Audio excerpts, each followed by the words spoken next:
What happens to matter when it gains or loses heat? Two events usually happen. Its temperature changes or its state changes. Its temperature changes when you put a glass of water in the freezer and the temperature of the water starts to drop, or its temperature decreases because it is losing heat. Or when its state changes, it means the liquid in the glass of water starts to change into a solid, freezing.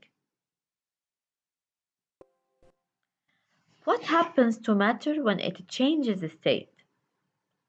Two events happen for any change of state of a pure substance. First, the temperature stays constant. It means that when you put the glass of water in the freezer, the water starts to freeze. When the water starts to freeze, you have a change of state. When we have a change of state, the temperature stays constant, and usually in this case, it's 0 degrees Celsius because the water is pure.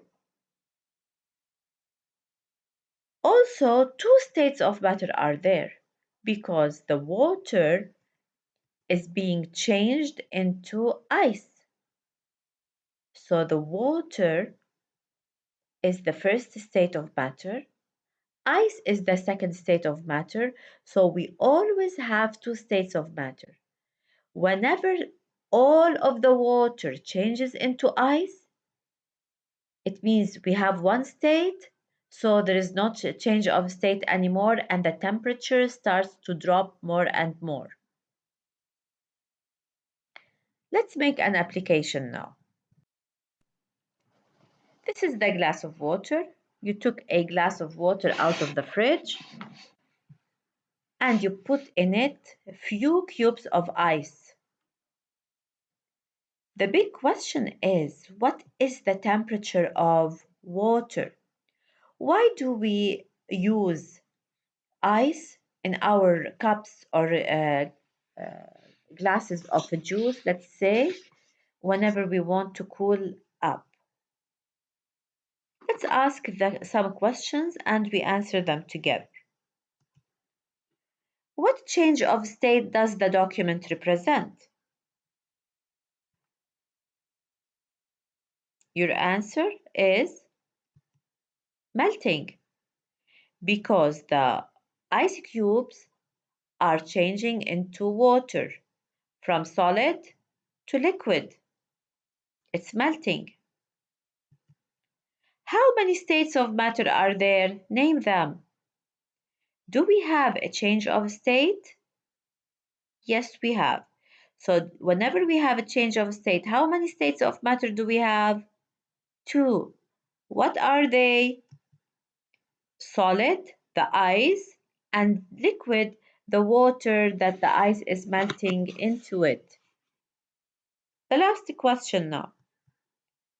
What is the temperature of the mixture of water and ice? Justify.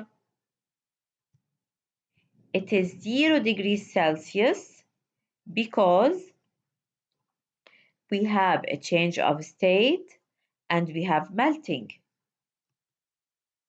Melting is a change of state. Whenever we have a change of state, we have two states of matter. In this case, we have solid and liquid. And the temperature stays constant at 0 degrees Celsius. It never changes as long as we have a bit of ice. When all of the ice changes into water, the temperature starts to increase in this case.